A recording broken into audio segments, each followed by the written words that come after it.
Bien, vamos a hablar de los datos, los tipos de datos en JavaScript. En JavaScript, como en todos los lenguajes, existen varios tipos de datos distintos. Y vamos a ir despacio, porque esto es algo que necesitas entender. Quizás no tanto en profundidad, pero sí es necesario que entiendas esta diferenciación. Te va a servir sobre todo más adelante. Ahora vamos a hacer como una especie de introducción y después vas a ver a qué se refiere bien esta diferenciación. Pero es importante que lo vayas entendiendo desde ahora.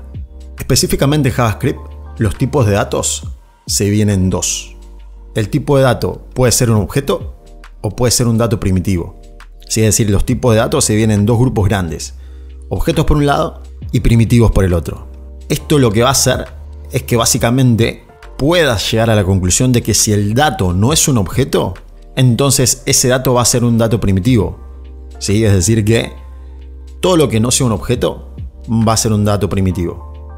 Adentro de los datos primitivos hay un grupo grande de tipos de datos que son, entre otros, los que ya conoces: string, números, etc.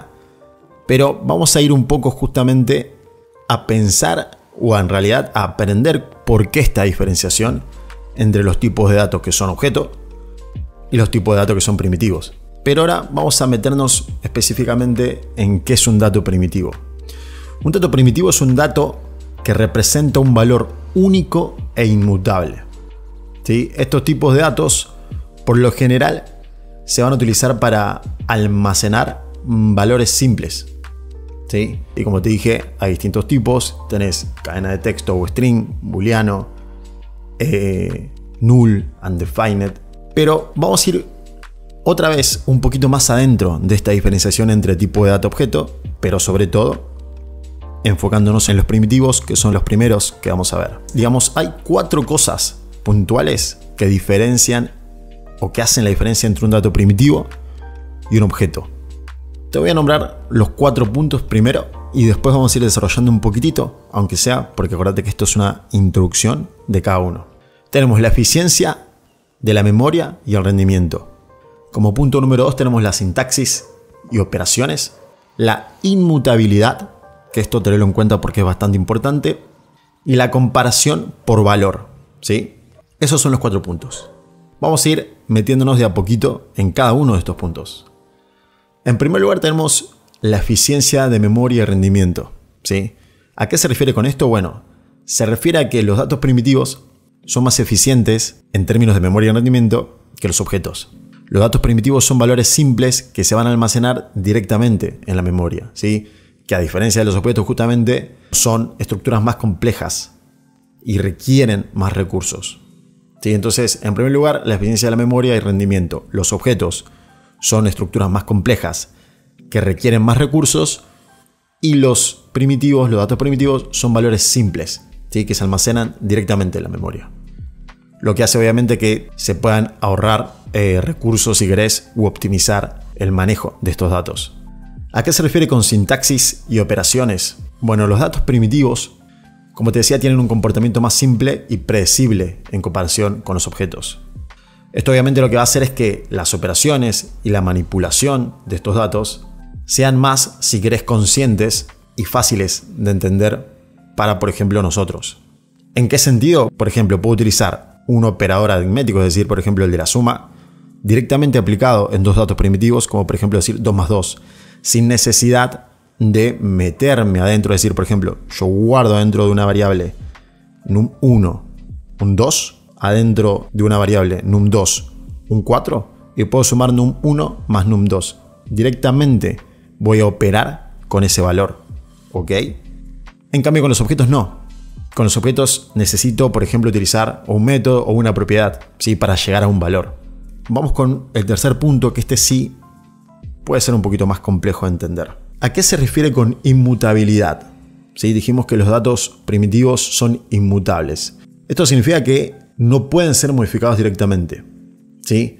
Y esto también es lo que va a simplificar el manejo de estos datos y que va a evitar de alguna forma que tengas algún efecto que no desees, ¿sí? Porque directamente vas a atacar al valor de ese dato. Cuando digo efecto que no desees me refiero justamente a que tenés la manipulación total de lo que vale ese dato. Y el tercer punto habla de la comparación por valor. ¿Sí? Justamente, como te decía, los datos se comparan por valor, los datos primitivos. Lo que significa, por ejemplo, que si yo tengo dos variables con el mismo valor, estas variables van a ser consideradas iguales. Pero vamos a meternos un poquito más adentro del concepto de inmutabilidad. El concepto de inmutabilidad tiene que ver con que una vez que el valor fue creado, no se puede cambiar. ¿Sí? El valor no puede mutar. Esto significa que los datos inmutables no pueden ser modificados después de haber sido creados. ¿Sí? Cualquier operación que parezca cambiar el valor existente, en realidad lo que hace es crear un nuevo valor. ¿Se entiende? Te voy a poner un ejemplo, igual después voy a hacer un video específico que muestre los ejemplos, ¿no? Pero por ejemplo, si yo acá tengo let nombre igual Diego, y acá yo puedo poner nombre más igual Maldonado, si yo mando esto a la consola, voy a obtener Diego Maldonado. Entonces, el concepto de inmutabilidad tiene que ver con esto. Tiene que ver con que a simple vista parece que el nombre ahora vale Diego más Maldonado. Ves que acá figura Diego Maldonado.